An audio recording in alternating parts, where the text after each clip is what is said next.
चलिए सावधान। णमो अर्हन्ताणं णमो सेद्धाणं णमो आयर्याणं णमो वज्रायाणं णमो लोये सद्वसाहूरम्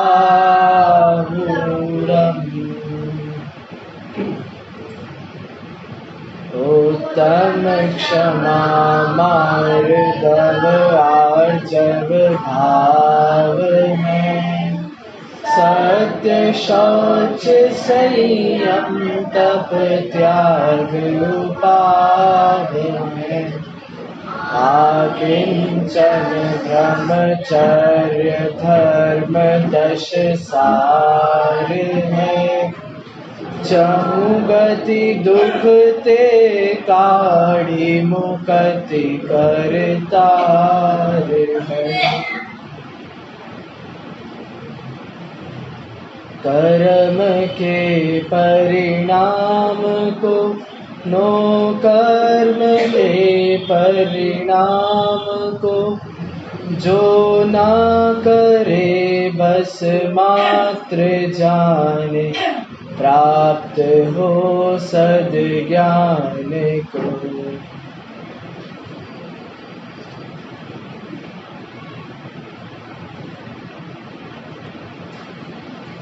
कौन सा देना भैया? Very good. हाँ, तो अब सत्य है कि शौच है? तो भैया अपनी जो चर्चा चल रही है वो कषायों के आधार से चल रही है। तो क्रोध हो गई, मान हो गई, माया हो गई, अब कौन सी कषाय बची है? तो लोभ के अभाव में शौच धर्म। अन्यथा ध्यानत राय जी ने पहले सत्य लिखा है, सर्वार्थ सिद्धिकार ने पहले शौच लिखा है, इसके भी अपने अपने कारण हैं, लेकिन उसकी चर्चा न करके आज हम श्लोक वार्तिक जी में भी पहले शौच धर्म ही आया है, लेकिन वो सारी चर्चा को हम न करते हुए बस इतना हम समझ लें कि भैया कषायों के क्रम में अगला लोभ का नंबर आता है और लोभ के अभाव पूर्वक शौच धर्म होता है, तो उसकी चर्चा आज हम करेंगे। शौच माने क्या होता है? शुद्धि, पवित्रता, प्योरिटी, ठीक है।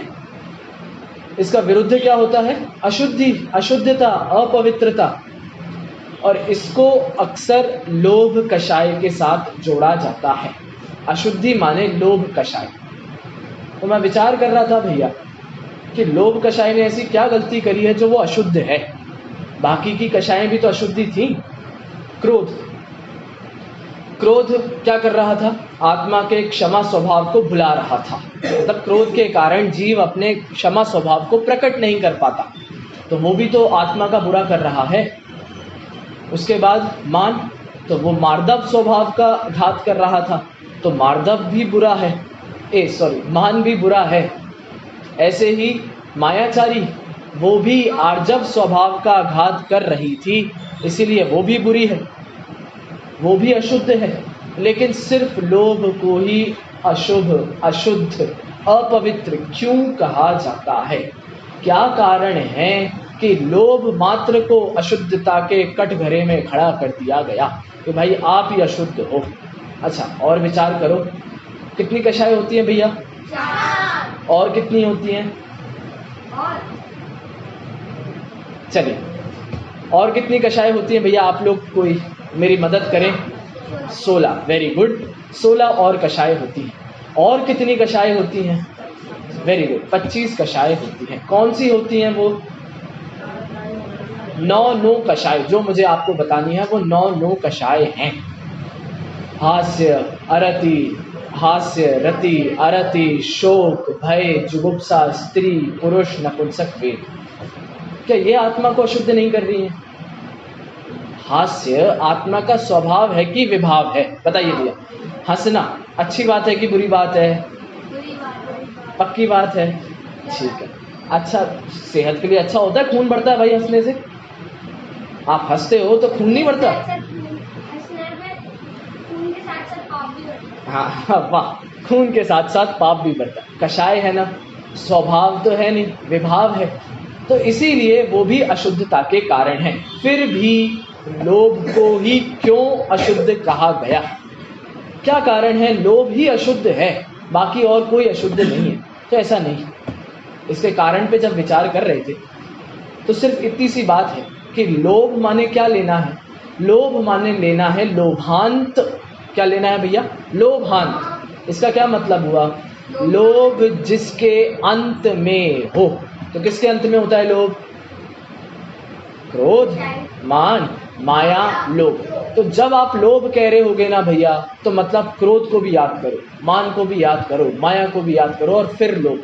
तो आज के दिन भैया जो वास्तविक चर्चा होनी चाहिए वो पिछले के सारे दिनों का रिवीजन होना चाहिए आज, क्योंकि आज सारी कषायों का नाश करने वाली बातें हैं।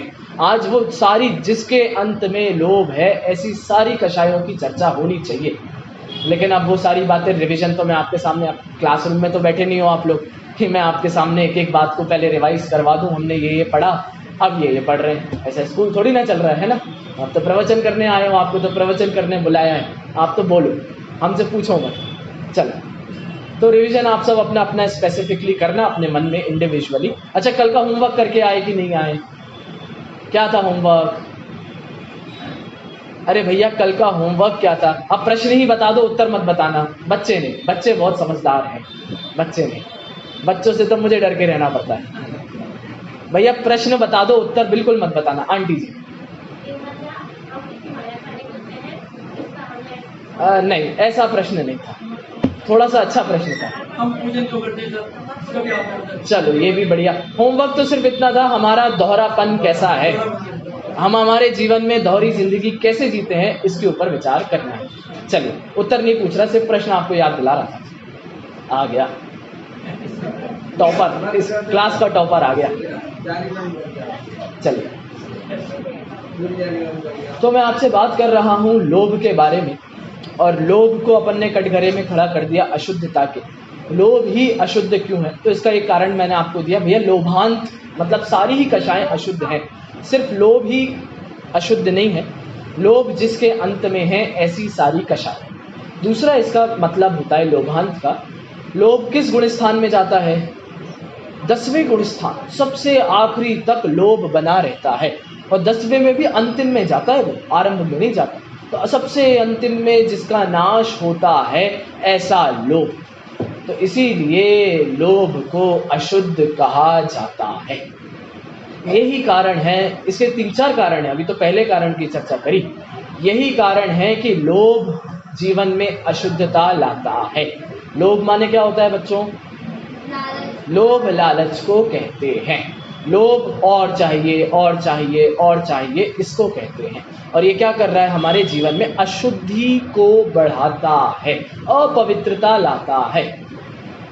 चलिए, दूसरी बात, आज आप सब पूजन करके आए हैं। आज फिर से सबने सुबह पूजन करी लोभ कषाय की, मतलब उत्तम शौच धर्म की पूजन करी कि नहीं करी?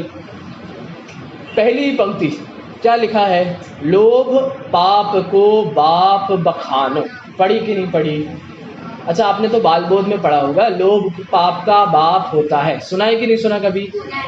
पूजन में भी सुना है। क्या मतलब होता है इसका? इसका क्या मतलब हुआ? लोभ से सारे पाप पैदा होते हैं। भैया हम अपने माता पिता से पैदा हुए हैं कि नहीं हुए हैं?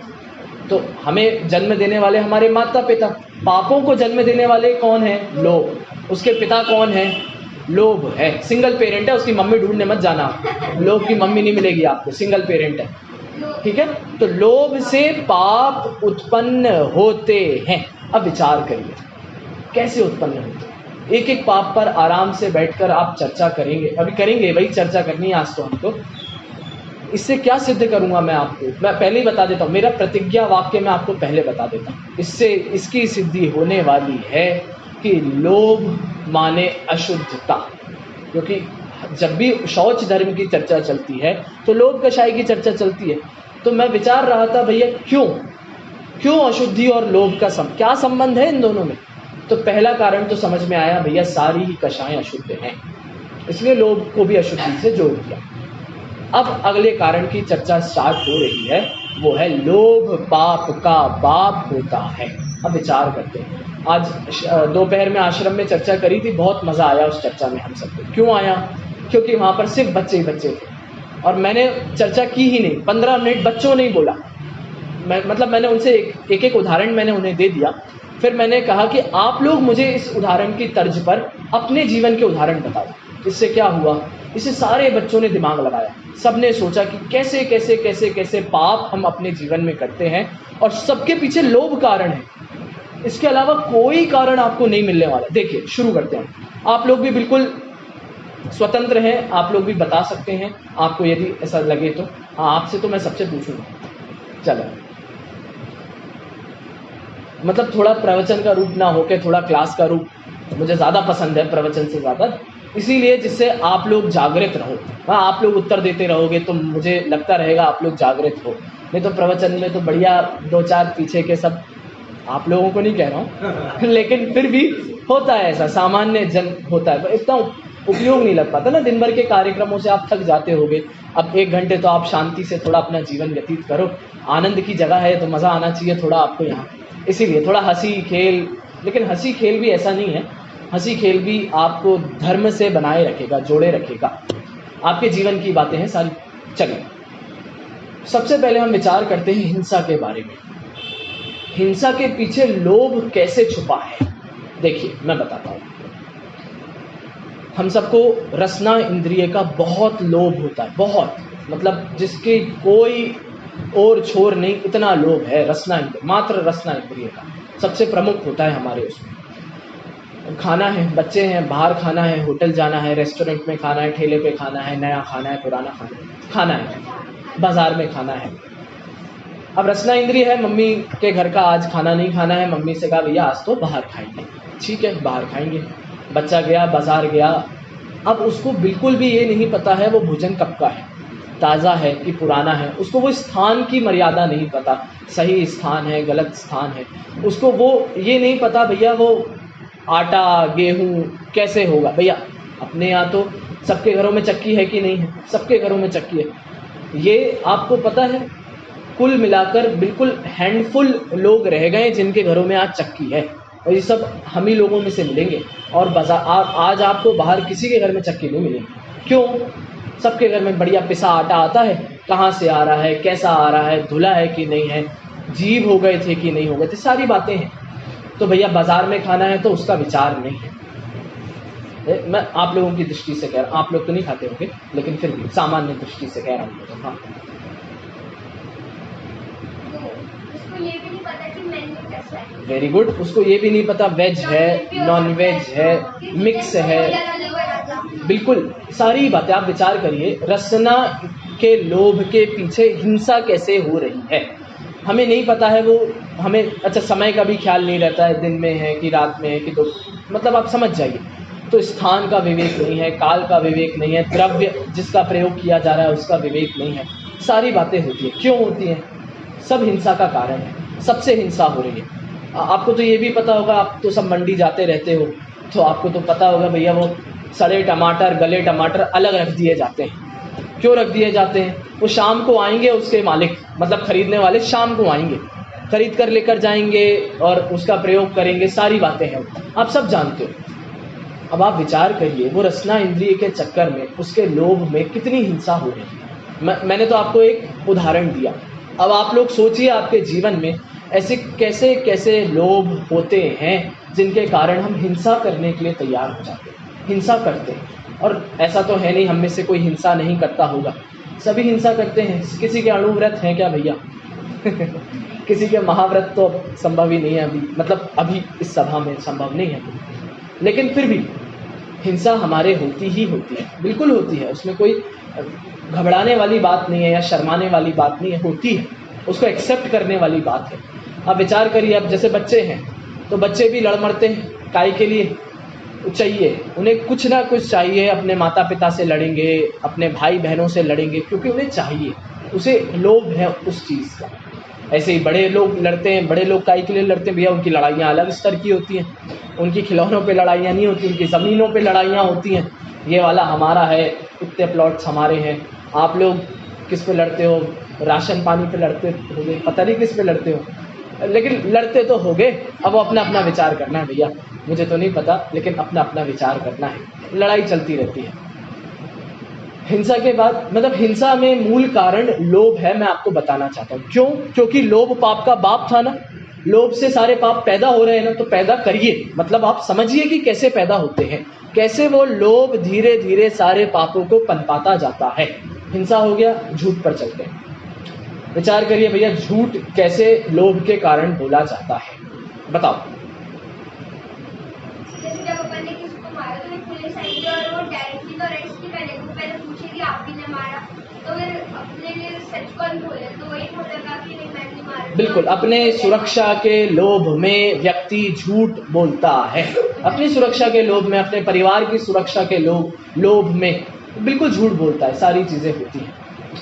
अच्छा, आप लोगों के लिए उदाहरण देता हूँ। अब ये तो हो गई, बिल्कुल आपके जीवन में यदि ये नहीं हुआ तो आप लोग बहुत धर्मात्मा व्यक्ति हैं। मैं उदाहरण देता हूँ।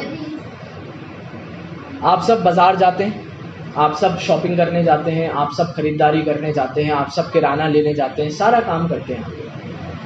क्या करते हैं जाके? डिस्काउंट मांगते हैं कि नहीं मांगते? मांगते हैं। बिल्कुल, हमारा जन्म सिद्ध डिस्काउंट हमारा जन्म सिद्ध अधिकार है। बेचारे एक चवन्नी तो कम करवा के लाएंगे, नहीं तो मजा नहीं आता, आनंद नहीं आता। कैसे करवाते हैं?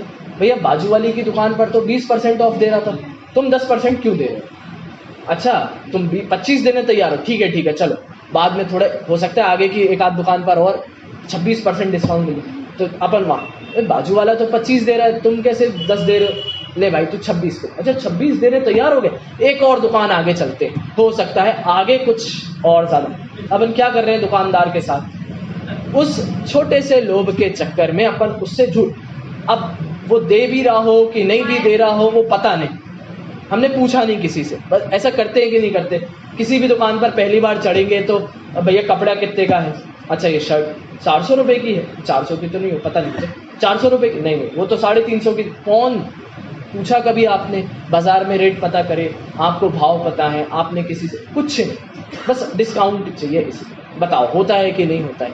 अब आपने विचार किया लोभ के चक्कर में वो कैसे झूठ धीरे धीरे पनपता है। अच्छा और बताता हूँ मैं आपको, जो ऐसे हम लोगों की उम्र के हो जाते हैं ना, जो 25-26 साल के, 24-25 साल, अब उनको नौकरी चाहिए तो इंटरव्यूज देते हैं, सारे बच्चे इंटरव्यूज देते हैं। अब क्या होता है, इंटरव्यूअर सामने है, ऑनलाइन होने लगे आजकल तो सारे, इंटरव्यूअर सामने बैठा है, आपका इंटरव्यू चल रहा है। वो कहते हैं भैया क्या एक्सपेक्टेशंस हैं आपकी, कितनी सैलरी लेना चाहते हो आप? वो क्या कहेगा? बड़ा चढ़ाकर बोलेगा। क्यों बोलेगा? वो कहता है चलो 50,000 मेरी एक्सपेक्टेशन है, एग्जाम्पल। तो कहते हैं क्यों, इससे पहले कहीं जॉब करी है क्या आपने? इससे पहले आपको पास्ट एक्सपीरियंस है क्या कुछ? तो कहता है हाँ बहुत है। और वो ऐसा तक बोलते हैं कि भैया पिछली जगह पर तो मुझे 55,000 मिलते थे, मैं तो फिर भी 5,000 कम मांग रहा हूँ आपसे। समझ में आया कि नहीं आया? सब करते हैं ऐसा। मतलब आप लोगों ने पता नहीं कितने देखे, हमने तो खूब देखे ऐसे, एक आध दो जगह हमने इंटरव्यू भी दिए ऐसे।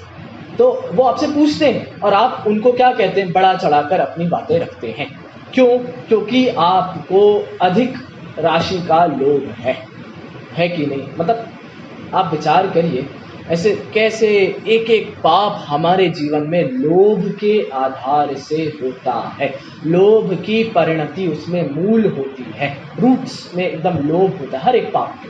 हिंसा हो गया, झूठ हो गया, चोरी बताइए, चलिए चोरी पर विचार करें। मैं तो एक एक दो उदाहरण ही दे सकता हूँ आपको, नहीं तो फिर वो एग्जाम्पल हो जाएगा।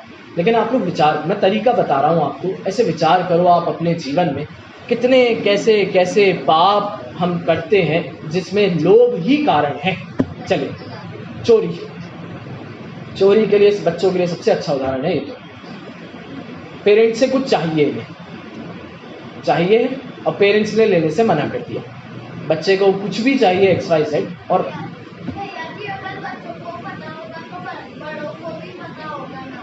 ज़रूरी नहीं है भाई, आजकल का ज़माना ऐसा नहीं है, आप लोगों को ज़्यादा पता है, बड़े लोगों को कम पता होता है। चलिए चोरी का उदाहरण है। अब बच्चों को कुछ चाहिए है, पेरेंट्स ने मना कर दिया है, बच्चा क्या करता है? बच्चा पैसे चुरा के काम करता है कि नहीं करता है? मतलब आप समझिए, आप बाहर की दुनिया को देखेंगे तो आपको सारी बातें समझ में आएंगी। एक एक मुद्दा आपके सामने आज आश्रम में मुझे एक बच्चा बता रहा था, उसने खबर थी, न्यूज़पेपर में ऐसी खबर आई थी। मैं जब सबसे पूछ रहा था कि आप बताओ कैसे चोरी हो सकती है, आप बताओ कैसे हो सकती है, तो वो बता रहा था आईफोन बहुत चलते हैं आजकल। असली खबर थी आपकी, अब कोटा की थी, कहाँ की थी ये नहीं पता। कहाँ की थी भाई, पता है तुमको? बाहर की कहीं की थी।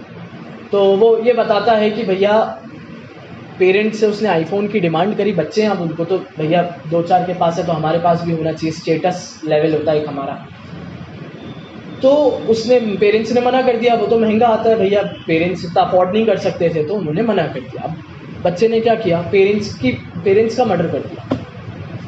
पेरेंट्स पैसे तो देंगे नहीं, और पैसे चुरा लेंगे तो पेरेंट्स को पता चल जाएगा, उन्होंने मर्डर कर दिया। बताइए आप क्या है ये? लोभ का आधार है, चोरी में भी लोभ का आधार है। अब वो हिंसा भी है, झूठ भी है, चोरी भी है, उसकी चर्चा अभी नहीं है।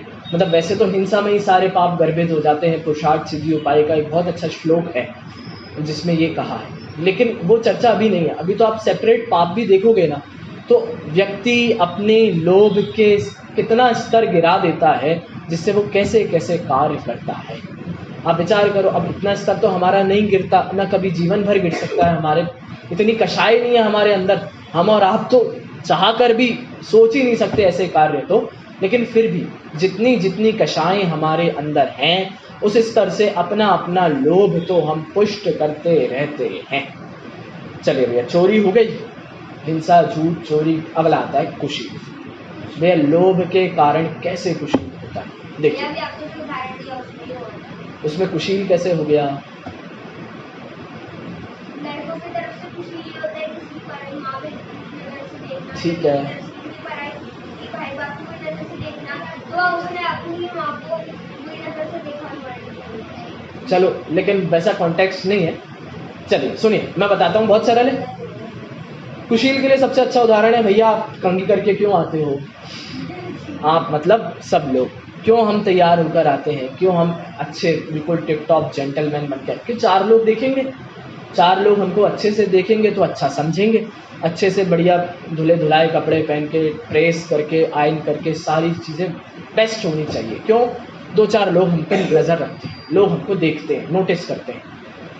अब आप बताइए, इस रूप के लोभ में भी जीव कैसे कैसे कुशील परिणति, जिसको तो भैया हम बुरा मानते ही हैं, और अभी आगे विस्तार से चर्चा करेंगे इसकी तो, लेकिन ऐसी ऐसी चीज़ों में भी जीव लगता है कुशील की परिणति में। अब परिग्रह की तो क्या ही बात करें, लोभ और परिग्रह तो भाई भाई हैं। परिग्रह माने क्या होता है, और लोभ माने क्या होता है?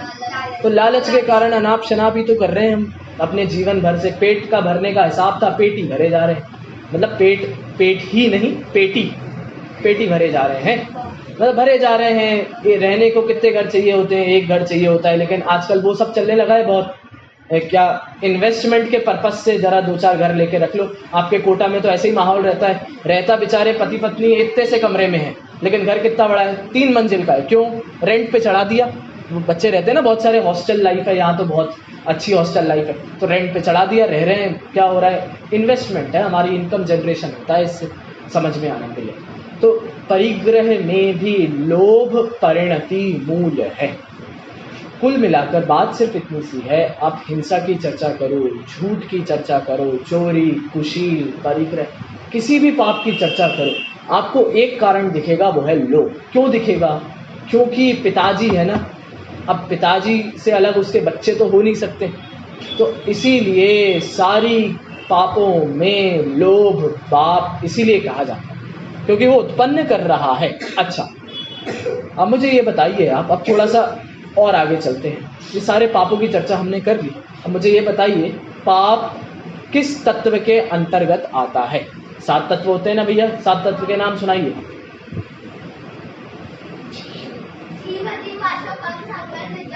वेरी गुड, बस 7 ही, इससे आगे नहीं, 7 तत्व होते हैं। अब आप लोग मुझे बताइए, पाप कौन से तत्व के अंतर्गत आता है? अरे थोड़े छोटे लोगों को भी तो मौका दो। अरे तुम बड़े हो, छोटे लोगों को मौका दो थोड़ा। चलो भैया बताइए, पाप किस तत्व के अंतर्गत आता है?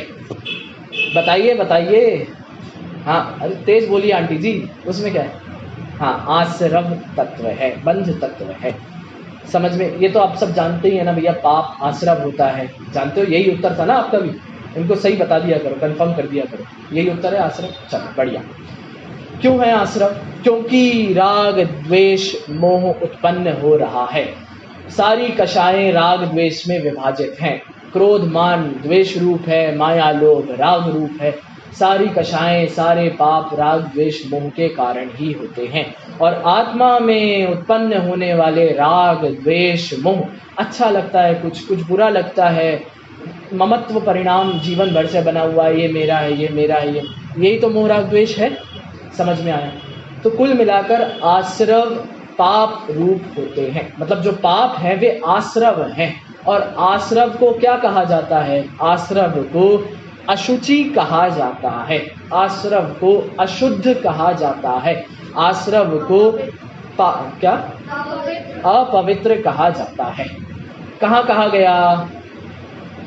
कहाँ कहा गया? मैं मन से कोई बातें नहीं कर रहा हूँ, आप मेरी सारी बातों के ग्रंथाधार ढूंढ सकते हैं अथवा मुझसे बाद में पूछ सकते हैं। मैं सारी बातें ग्रंथों के आधारित ही कर रहा हूँ।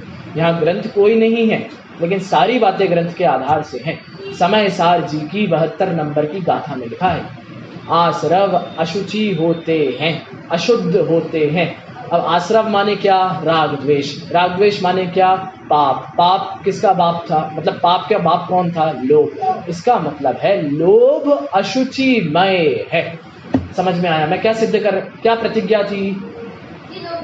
हाँ, लोभ अशुचि कैसे है? जब भी अशुचिता की चर्चा चलती है तो लोभ को क्यों जोड़ा जाता है, लोभ को ही क्यों खड़ा किया जाता है? तो समझ में आया भैया, दूसरा रीजन था ये। पहला रीजन क्या था? पहला रीजन क्या था? ये तो दूसरा रीजन था कि भैया सारे पाप इससे उत्पन्न होते हैं, इसलिए। हाँ, लोभांत, वेरी गुड। पहला रीजन था लोभांत, ठीक है। अगला रीजन था कि सारे पाप लोभ से होते हैं और पाप आश्रव है और आश्रव अशुचि है, हेंस A = B, मतलब लोभ = अशुचिता। समझ में आ गया? अब तीसरा कारण, मतलब बढ़िया, आज की सभा तो बहुत जल्दी समाप्त हो जाएगी, मुझे ऐसा लग रहा है आपको सब समझ में आ रहा है, आप सबके प्रसन्न चेहरे मुझे दिख रहे हैं। चलो बढ़िया है। अगला कारण, तीसरा कारण कि लोभ अशुचिमय क्यों, इसका कारण। अब ये और अच्छा मामला है, अच्छा विचार है और बड़ा मनोवैज्ञानिक विचार, मुझे बड़ा पसंद आता है ये। देखिए, अशुद्धि कब आती है किसी भी पदार्थ में? बताइए, अशुद्ध कोई भी पदार्थ गंदा हो गया कब होता है? अरे कब होता है? हाँ, कुछ उसमें बाहर के फॉरेन चीजें उसमें आ जाती, फॉरेन बॉडीज उसमें आ जाती है, कुछ अशुद्धि, कुछ मिलावट कर दी जाती है, इसलिए वो अशुद्ध हो जाता है भैया। क्या? कौन से पदार्थों को? हाँ, बस सड़ा। तो जब सड़ जाता है, मतलब किसी भी चीज में मिलावट जब खड़ी कर दी जाती है तब वो अशुद्ध हो जाता है। ये आप सब जानते हैं। उदाहरण इसके वो बहुत सरल होते हैं भैया। घी जो है वैसे तो शुद्ध है, लेकिन उसमें मिला दिया जाता है, वो कलर मिला दिया जाता है, या जो भी कुछ तेल वेल मिला दिया जाता है तो वो अशुद्ध हो जाता है। सोना तो शुद्ध कोई पहन ही नहीं सकता, यूज ही नहीं कर सकता, बहुत वो होता है, सॉफ्ट होता है, उसमें मिलावट की जाती है, उसको अशुद्ध बनाया जाता है। और भैया प्योर कॉटन किसी को चाहिए, या मिक्स कॉटन, मिक्स ऐसा चलता है ना, सिंथेटिक है, मिला हुआ कपड़ा है, तो अशुद्ध, वो सारी चीजें अशुद्ध होती हैं। अब आपने कभी इसके पीछे विचार किया? मिलावट अशुद्धि का आधार है। प्रतिज्ञा वाक्य क्या है? अशुचि से लोभ का क्या संबंध है? चर्चा क्या चल रही है? मिलावट, मिक्सचर के ऊपर चर्चा चल रही है कि मिलावट से अशुद्धता खड़ी होती है। अब आप सब मुझे ये बताइए, इस दुनिया में सबसे ज्यादा परम शुद्ध पदार्थ क्या है? बताओ। इसका उत्तर तुम मुझे आधे घंटे बाद देना। बताओ, मतलब ये वाला उत्तर ठीक आधे घंटे बाद मैं तुझसे पूछूंगा। बताइए, इस दुनिया में सबसे शुद्ध पदार्थ कौन सा है? बताओ भैया। आत्मा। सब आत्मा कह रहे हैं भैया, सब एक मत हैं, या किसी और का कोई उत्तर है? बताइए। सब एक मत आत्मा कहते हैं? अरे हाँ जी कि ना जी, बाल शिविर थोड़ी ना चल रहा है, आप लोगों से ऐसा पूछना पड़ेगा। नहीं आत्मा क्यों? हाँ, और बिल्कुल सही कह रहे हो आप, थोड़ा सा तेज बोल दो बस, सबको सुनाई दे जाए। वाह, बिल्कुल यही सुनना था मुझे तो भैया। 6 द्रव्य शुद्ध हैं। आप बताइए, पुद्गल द्रव्य अशुद्ध क्यों है? तो परम शुद्ध है, उसमें किसी का हस्तक्षेप हुआ क्या? आज तक नहीं हुआ। धर्म अधर्म आकाश काल, आप बताइए इसमें अशुद्धि कहाँ से आएगी, कैसे आ सकती है? आप विचार करो भैया। धर्म द्रव्य का कार्य क्या था? एक द्रव्य मतलब जीव और पुद्गल को एक स्थान से दूसरे स्थान तक ले जाने का था, निमित्त बनने का था, चलने में निमित्त था। अधर्म का ठहरने में निमित्त था। आकाश का जगह दे रहा है हम सबको, काल का परिणमन था। इसमें अशुद्धि कहाँ है? बताइए भैया, इसमें अशुद्धि है क्या? हमको क्या लगता है, हमको सिर्फ आत्मा ही समझ में आती है, इसलिए अब ये तो हमारा रटा रटाया उत्तर और होता है। जब भी पूछा जाए परम पवित्र क्या है, पर सर्वोत्कृष्ट क्या है, 2 ही उत्तर होंगे, या तो भगवान या तो आत्मा, इसके अलावा कुछ बचता ही नहीं। लेकिन आप शुद्धि की यदि विचार करते हैं, शुद्धता के आधार से यदि विचार करें, तो भैया परम शुद्ध तो 6 द्रव्य हैं। आगम के आधार से ही बातें हैं सारी। कहाँ है? समय सार जी की 3 नंबर की गाथा है। एयत निश्चय गदो समो सवत सुंदरो लोए, बंद कहाए यत्ते तेन विसंवादनी होदी। क्या कह रहे हैं? एकत्व निश्चय गत समय, सर्वत्र सुंदर लोक में, विसंवाद है पर बंध की यह कथा ही एकत्व में। क्या कह रहे हैं भैया? सबसे सुंदर इस दुनिया में क्या है? एकत्व। एकत्व माने क्या? वहां पर आचार्य ने लिखा है, समय माने 6 द्रव्य जो एक साथ परिणमन कर रहे हैं, ऐसे 6 द्रव्य।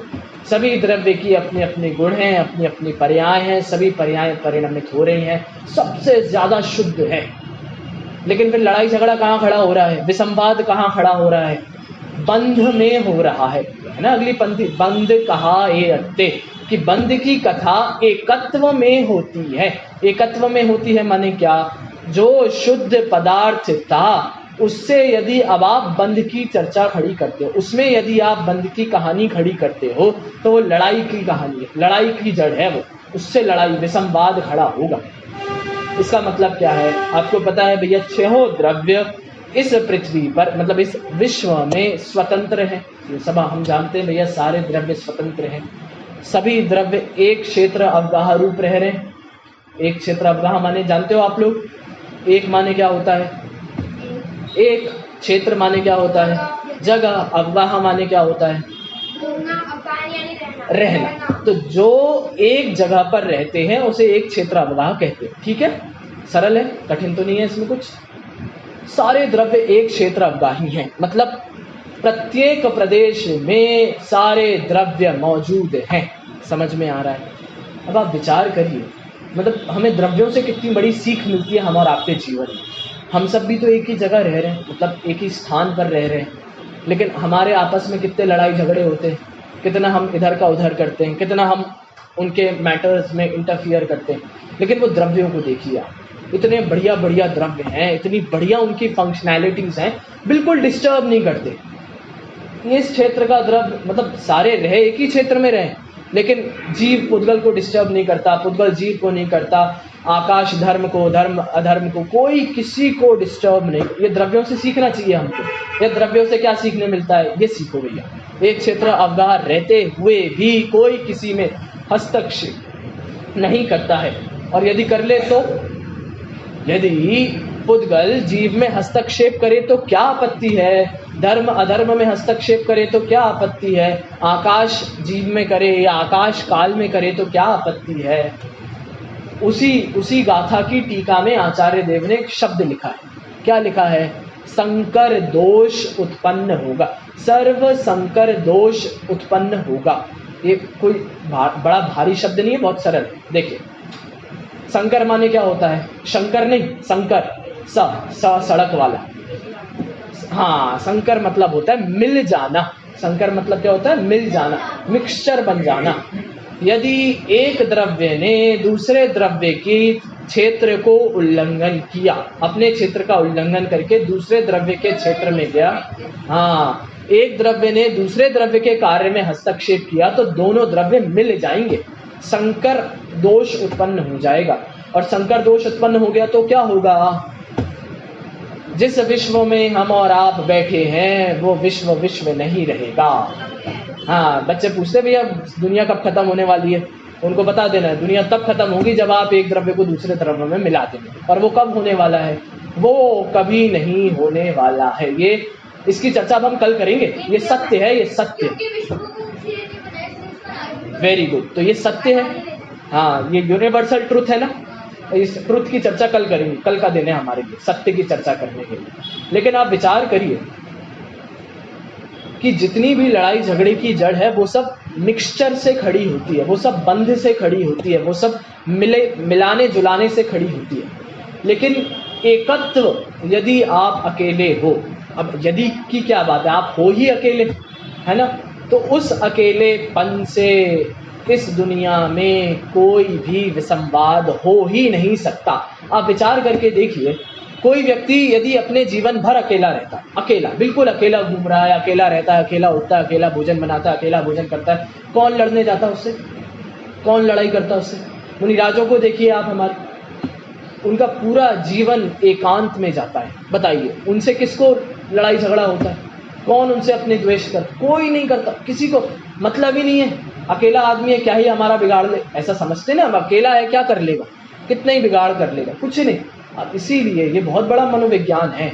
आप यदि अकेले हो तो आप अकेले नहीं हो, मतलब आपको लगता है ना आप डिप्रेस्ड हो, अकेले हो, कोई आपके साथ नहीं है। ये साथ की कहानी विसंवाद खड़ी करती है, साथ की कहानी बंध खड़ा करती है, साथ की कहानी अशुद्धि पैदा करती है। भैया यदि परम शुद्धता प्राप्त करनी है तो उपाय तो क्या है? अकेले रहना। अब विचार करिए भैया, अकेले मतलब क्या? देखिए, अकेले मतलब बहुत सीधा सरल सा अर्थ है, मैं हूँ अपने में स्वयं पूर्ण, पर कि मुझ में कुछ गंध नहीं। बस इतनी सी बात है। अकेला रहना मतलब क्या? सिर्फ एक पंक्ति मतलब, अब इस एक पंक्ति के पीछे जीवन भर की मेहनत है। ये एक पंक्ति सिर्फ पंक्ति नहीं है। अब मैं हूँ अपने में स्वयं पूर्ण, जिस दिन ये समझ में आ जाएगा उस दिन बाहर से चीजें लाने की जरूरत नहीं पड़ेगी। जिस दिन आपको अपने अंदर आनंद आने लगेगा उस दिन आपको साथ की जरूरत नहीं पड़ेगी। ऐसा होता है ना, कहीं तीर्थ यात्रा पर जा रहे हैं तो 2-4 लोगों को थोड़ा मजा आए, और हर अपने अपने ग्रुप में एक ऐसा आदमी होता है जिसके बिना मजा ही नहीं आता है। कहीं भी जा रहे हैं तो होना चाहिए वो व्यक्ति। ये सारे विचारों को खत्म करता है शौच। ये सारे विचारों को खत्म करती है पवित्रता।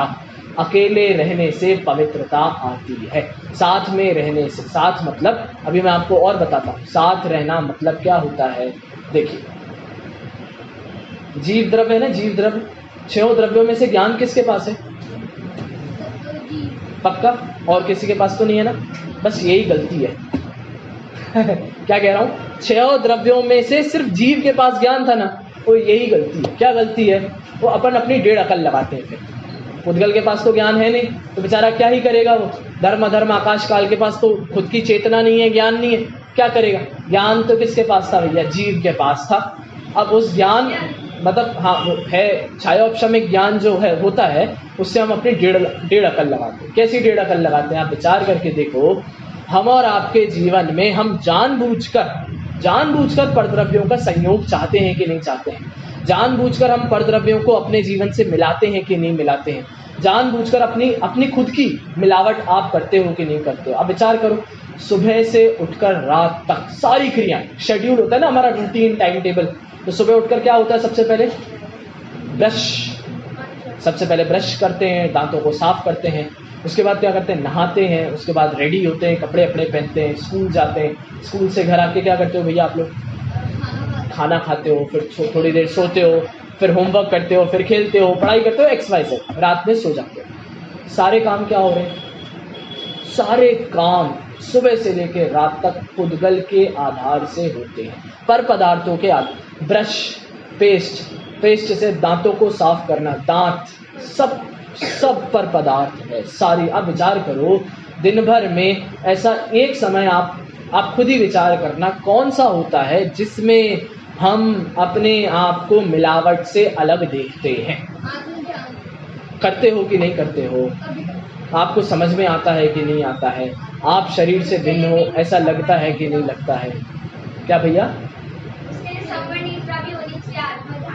हाँ, लेकिन आप करते हो कि नहीं करते हो? बात तो सिर्फ इतनी सी। हाँ, वेरी गुड। तो अब आप सब ये विचार करिए कि कैसे आपके पूरे जीवन भर आप पुद्गल का संयोग रखते हैं और इसमें आपको आनंद आता है। मतलब संयोग रख लो, कोई दिक्कत नहीं थी, दिक्कत तब खड़ी हुई जब आपको इसमें मजा आने लगा, आनंद आने लगा। देखिए, संयोग तो उदयाधीन थे, कर्माधीन थे, कर्मों में तो आपकी चलती नहीं थी, ये सारी बातें बिल्कुल सत्य हैं। लेकिन राग तो आपका था, द्वेष तो आपका था, मोह तो आपका था। क्यों आपने पर पदार्थों से किया? क्यों आपने पैदा किया? बात सिर्फ इतनी सी। इनका होने नहीं, देखो पर पदार्थों को तो वैसे ही हम भला बुरा कभी नहीं कहते हमारे जीवन में, मतलब कहते हो तो नहीं कहना चाहिए, क्योंकि आप सब जानते हो भैया, आप सब तो बढ़िया आदमी हो, एक द्रव्य दूसरे द्रव्य का कुछ नहीं करता, सब जानते हो आप। तो पर पदार्थों को तो वैसे ही हम कुछ नहीं कहते, लेकिन पर पदार्थों के संबंध से उत्पन्न होने वाले राग के कारण, उस राग के कारण हम उसे अपना मानते हैं, अच्छा लगता है। द्वेष के कारण बुरा लगता है तो दूर भगाते हैं, नहीं चाहिए हमको, हमारा नहीं है हम। समझ रहे हो आप? तो कैसे हम अपने जीवन में सुबह से लेकर रात तक अपने आप में अशुद्धि पैदा करते हैं, अपने आप को अशुद्ध रखते हैं। क्या क्यों रखते हैं? हमें आनंद आता है, हमें मजा आता है। तो फिर अब आप विचार करिए, ये सारी अशुद्धि कहाँ से आ रही है? सब लोभ के कारण आ रही। आपको कुछ चाहिए है, आपको लगता है अच्छे लोग मेरे साथ रहें, अच्छी संगति मेरे साथ रहे, मंदिर मुझसे दूर ना जाए, ऐसा लगता है कि नहीं लगता है? सब लोभ के कारण है। अब मैं आपको मंदिर जाने के लिए मना नहीं करता हूँ, मैं आपको ये भी नहीं कह रहा हूँ कि ऐसी भावना नहीं होती है, सारी बातें सत्य हैं। लेकिन जब तक आपको ऐसा लगता रहेगा ना कि इसमें उपादेय बुद्धि है, मतलब ये अच्छी चीज़ है, ये करनी चाहिए, इससे धर्म होता है, जब तक ये लगता रहेगा तब तक गलत है। ये तो सारी चीज़ें होंगी आपके जीवन में, गुणस्थान है भैया, गुणस्थान अनुसार ही परिणाम होंगे, आप नहीं रोक सकते। आप में बिल्कुल इतनी भी शक्ति नहीं है कि आप अपने परिणामों को इधर से उधर कर सको, होंगे, निश्चित होंगे, लेकिन आपकी उपादेय बुद्धि उन परिणामों में जो होती है वो विसंवाद खड़ा करती है, वो बंध खड़ा करती है, उससे अशुचिता आती है, उससे अपवित्रता आती है, और वही लोभ है। समझ में आया भैया? तो लोभ के कारण ही हम पदार्थों में मिश्रण करते हैं, हम मिलाते हैं, और ये मिलावट ही क्या है? अशुद्धि है, अशुद्धि है, और अशुद्धि लोभ। तो हैंस प्रूव्ड। तो भैया 3 तर्क मैंने आप सबके सामने प्रस्तुत किए कि जिस दिन उत्तम शौच धर्म की चर्चा चलती है उस दिन लोभ की ही चर्चा क्यों करते हैं। समझ में आया भैया? 3 तर्क हैं। अब आगे चर्चा, थोड़ी और चर्चा को आगे बढ़ाते हैं, विचार करते हैं। ये सभी जो लोभ है, अशुचिता है, अपवित्रता है, इससे छूटने का उपाय क्या है? ठीक है, उपाय पर अब विचार करते हैं। आपको परेशानी तो अपनी समझ में आ गई है, आपको ये तो समझ में आ गया कि गलती कहाँ हो रही है। अब उस गलती को सुधारने का प्रयास करते हैं, उसके विचारों पर विचार करते हैं। चलिए फिर से मुझे आप सबकी मदद चाहिए, बताइए भैया, लोभ को जीतने के कितने उपाय हैं? बताओ। आए, लोभ को जीतना, कैसे जीतेंगे लोभ को? बताओ। लोभ के जीतने के 2 ही उपाय हैं। आप इतने दिनों से मेरी कक्षा प्रवचन में आ रहे हो तो अब आपको फॉर्मेट समझ में आ गया होगा। हम पहले कषाय को खड़ा करते हैं, कषाय के बारे में अपने जीवन से समझते हैं, और लास्ट में जाकर उसको जीतने का उपाय करते हैं। ठीक है, बिल्कुल ऐसे ही होता है ना। पहले मैथ्स में स्टोरी प्रॉब्लम, लंबी चौड़ी स्टोरी प्रॉब्लम दे दी जाती है। अब उस स्टोरी प्रॉब्लम का कितनी हमारे जीवन से रिलेटेड है ये मुझे नहीं पता, लेकिन हमारी जो स्टोरी प्रॉब्लम है वो हमारी ही लाइफ की स्टोरी होती है। अब उसके बाद सल्यूशन करते हैं, हम उसको टैकल करते हैं, ये ऐसा है तो ये ऐसा होगा, ये ऐसा है तो ये ऐसा होगा, ये ऐसा है तो, उसके बाद लास्ट में जाके हम उसका आंसर लिखते हैं और नीचे बढ़िया सजा के लिखते थे हैंड्स प्रूव्ड, मतलब उसमें ही लिखने में मज़ा आता था, सिर्फ 2-4 लाइन खींच के हैंड्स प्रूव्ड। तो बस अब वो चर्चा उसकी ही चल रही है। तो भैया लोभ को जीतने का उपाय क्या है? 2 उपाय हैं, अंतरंग और बहिरंग। अंतरंग उपाय क्या है? तो भैया 3 दिन से जो चर्चा चल रही है, चौथे दिन भी वही उपाय है। अंतरंग का उपाय आप विचार करना कभी नहीं बदलेगा। क्यों नहीं बदलेगा? कारण है इसका। जीवन भर आप यदि ये चर्चा चलाओगे, जीवन भर आप मुझसे पूछोगे तो मैं एक ही उत्तर दूंगा, अंतरंग से तो एक ही कारण है। क्या है और क्यों नहीं बदल रहा है? क्योंकि आत्मा का स्वभाव कभी नहीं बदल सकता। जब वो स्वभाव अनादि अनंत है तो वो उपाय भी अनादि अनंत एक ही रहेगा, वो कभी नहीं बदल सकता। तो भैया क्या था?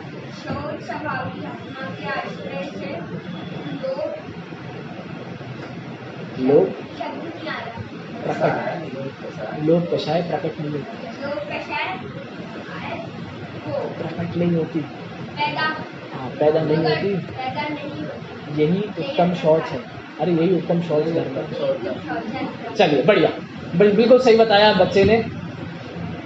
शौच स्वभावी आत्मा के आश्रय से, फिर से वही वाली बात मैं आपसे कहूँगा, जैसे ज्ञान आत्मा का गुण था वैसे ही क्षमा आत्मा का गुण है, वैसे ही मार्दव है, वैसे ही आर्जव है, वैसे ही शौच है।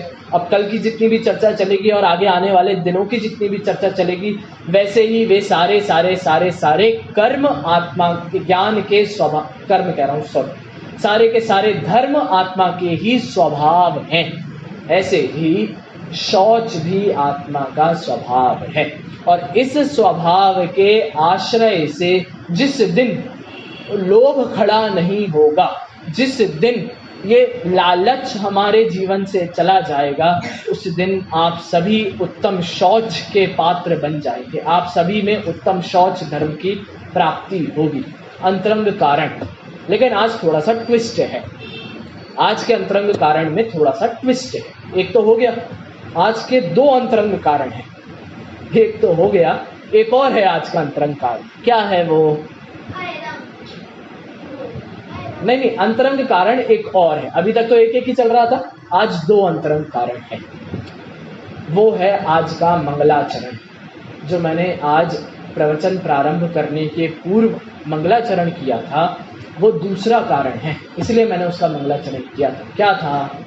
कर्म के परिणाम को, नो कर्म के परिणाम को जो न करे बस मात्र जाने, प्राप्त हो सद ज्ञान को। समय सार जी की 74 नंबर की गाथा है। क्या कहती है? ये अंतरंग कारण है, लोभ को जीतने का अंतरंग उपाय है। क्या कहती है?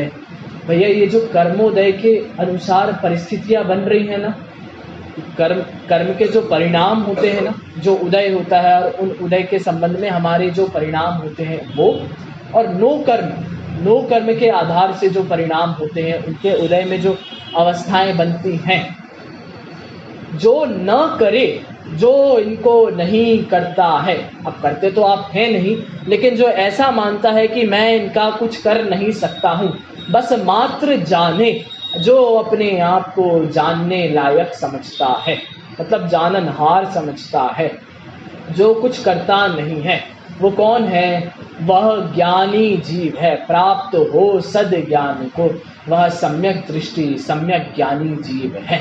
तो लोभ को जीतने का उपाय क्या? और लोभ को क्या, सारी ही कषायों को जीतने का उपाय था। ये तो समझ में आया भैया।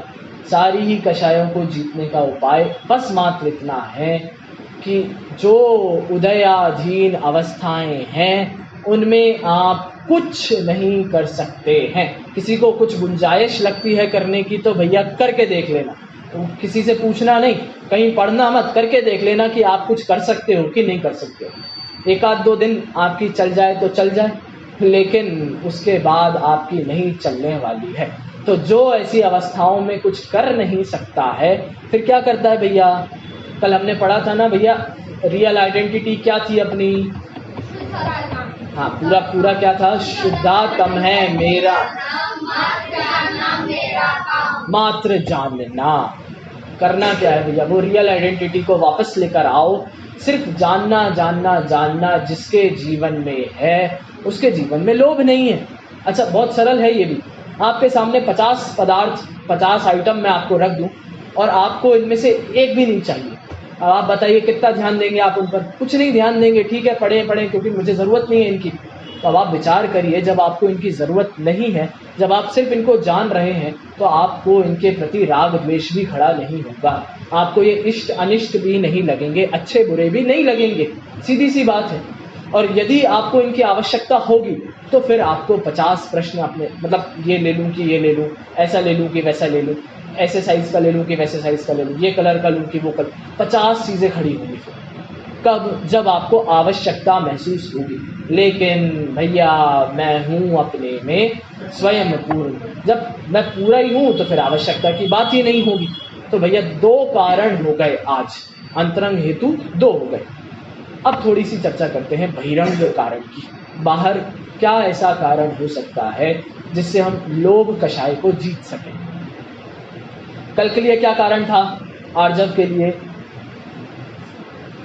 समर्पण, डेडिकेशन, डिवोशन, समर्पण था। आज के लिए क्या है? सेटिस्फैक्शन। आज के लिए क्या कारण है? सेटिस्फैक्शन, संतोष। पढ़ा भी था ना आज हमने भैया सुबह पूजन। संतोष, सेटिस्फैक्शन एकमात्र कारण है लोभ को जीतने का। अब बताओ भैया। ओ सर क्या नाम है आपका? प्रशंक। वाह, वो जो उत्तर आपने आधे घंटे पहले दिया था ना, अब आपका टाइम आ गया है। इस पृथ्वी पर सबसे ज्यादा संतोषी प्राणी कौन है? अरे प्रभु, आधे घंटे पहले क्या उत्तर दिया था? हाँ, इस पृथ्वी पर सबसे ज्यादा सेटिस्फाइड जो व्यक्ति है वो है जिनेंद्र भगवान, वो है परमात्मा, वो है सिद्ध भगवान। क्यों है सेटिस्फाइड? अब आप विचार करो, अब आपको और मजा आएगा। सेटिस्फाइड क्यों है इस पर विचार करो।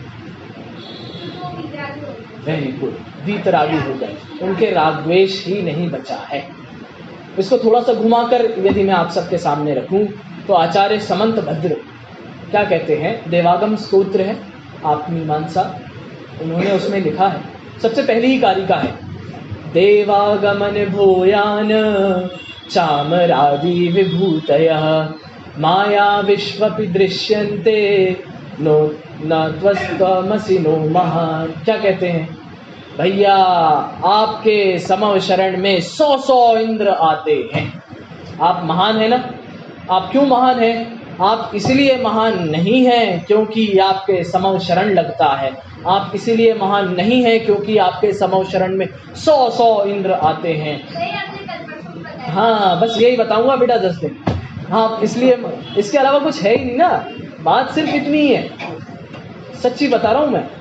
चलिए, आप इसलिए महान नहीं है कि समव शरण लगता है, आप इसलिए महान नहीं है कि देव आपके समव शरण में आते हैं, आप इसलिए महान नहीं है कि आपके चामर आदि हैं, ये विभूतियां हैं, 8 प्रातिहार्य हैं, आप इसलिए भी महान नहीं हैं क्योंकि इतने इतने लोग आपको सुनने के लिए आ रहे हैं। क्यों? क्योंकि ये तो रेवती रानी के काल में भी हुआ था। आपने रेवती रानी की कहानी सुनी है? नहीं सुनी भैया? 25वें तीर्थंकर की कहानी नहीं सुनी आपने? 25वें तीर्थंकर की कहानी सुनी है? बस, तो ये सारा बाद में बताना अब इसको। चलिए, तो ये सारा प्रसंग तो रेवती रानी के समय पे भी खड़ा कर दिया था। माया विश्वपि दृश्यन्ते, मायावियों के काम है ये। कोई भी अपनी माया से खड़ा कर देगा ऐसा सीन, तो इसमें क्या बड़ी बात। आजकल तो और बढ़िया जमाना AI का आ गया, सब कर सकते हो आप लोग जो चाहो, तो ये तो किसी के भी संभव है, इसमें कोई महानता वाली बात नहीं है। इसका मतलब है आचार्य समंत भद्र वीतरागी भगवान के स्वरूप में मिक्सचर नहीं कर रहे हैं। अभी जो मिक्सचर की बात करी थी ना, मिलावट की, वो मिलावट नहीं कर रहे, वो मिलावट के बिना की चीज देख रहे हैं। ये मिलावटी तो है सारा, जितना व्यवहार है, जितनी भी सारी चीजें हैं, सब मिलावटी तो था। समंत भद्राचार्य ने मना कर दिया, नहीं, ये मिलावट मुझे स्वीकार नहीं है आपके जीवन में, इसलिए आप इसलिए महान नहीं हैं। आप तो क्यों महान हैं? क्योंकि आप वीतरागी हैं। आप संतोषी हो ना, संतोषी, आप सेटिस्फाइड हो ना अपने में, यही आपका सबसे बड़ा गुण है। अच्छा, दूसरी बात, आपको किस पर सेटिस्फेक्शन होता है, आप ये विचार करो, किस पर सेटिस्फेक्शन होता है। मैं बताता हूँ किस पर होना चाहिए। अब वो जिस पर भी हो वो मुझे नहीं पता, लेकिन मैं बताता हूँ किस पर होना चाहिए। जो आपको मिला है ना, आप सिर्फ उस पर सेटिस्फाइड हो। कैसे? देखो, सर्वज्ञ भगवान है, उन्हें तो सर्वज्ञता मिल गई, सबको जानते देखते हैं, सब कुछ एकदम बढ़िया है उनके लिए। तीर्थंकर होते हैं, हितोपदेशिता भी है उनके पास, तो अच्छे अच्छे हित में प्रिय वचन होते हैं उनके। तो क्या वे इस पे सेटिस्फाइड है कि मैं पूरी दुनिया को जान देख पा रहा हूँ? और हम इसलिए अनसेटिस्फाइड रहते हैं कि भैया मैं जान नहीं पाता, मैं देख नहीं पाता, मुझे पता ही नहीं चलता दो चार लोग मेरे बारे में क्या बातें कर रहे हैं, मुझे समझ में नहीं आता मेरे लिए क्या षड्यंत्र रचा जा रहा है, इसलिए हम अनसेटिस्फाइड रहते हैं। नहीं, आप विचार करिए, वीतरागी भगवान किस लिए सेटिस्फाइड हैं? वे इसलिए सेटिस्फाइड नहीं है क्योंकि उनको सर्वज्ञता प्राप्त हो गई है। वे इसलिए सेटिस्फाइड नहीं है कि पूरी दुनिया को जान पा रहे हैं, इसलिए बढ़िया है। बस रट लो इस चीज से। नहीं, सच्ची कह रहा हूँ, ये आपका पूरा जीवन काम हो जाएगा इससे, पूरा जीवन आपका निकल सकता है। आप सबका भी पूरा जीवन इसी से निकल सकता है कि भैया वे इसीलिए संतोषी हैं क्योंकि उन्हें जो मिला है ना उसमें संतुष्ट है। अब विचार करिए, तीर्थंकर के जीव को क्या बचपन से ही सर्वज्ञता थी? क्या बचपन से ही वो हितोपदेशिता थी उनकी? नहीं थी। क्या बचपन से ही वीतरागता थी? वीतरागता भी नहीं थी बचपन से। तब तक कैसे सेटिस्फाइड रहेंगे? इसका मतलब है, हाँ, इसका सीधा सा अर्थ इतना है, वीतरागी देव के बचपने में क्या था उनके पास जो आज भी उनके पास है? सर्वज्ञता नहीं थी, वीतरागता नहीं थी, हितोपदेशिता नहीं थी। हम और आपके भी सर्वज्ञता, वीतरागता, हितोपदेशिता बचपन से लेके आज तक नहीं होती। क्या होता है? अपना स्वभाव। वो क्यों सेटिस्फाइड है? वो सर्वज्ञता के कारण नहीं है, वीतरागता के कारण नहीं है, हितोपदेशिता के कारण नहीं है। अब वो अपनी आत्मा के कारण संतुष्ट हैं।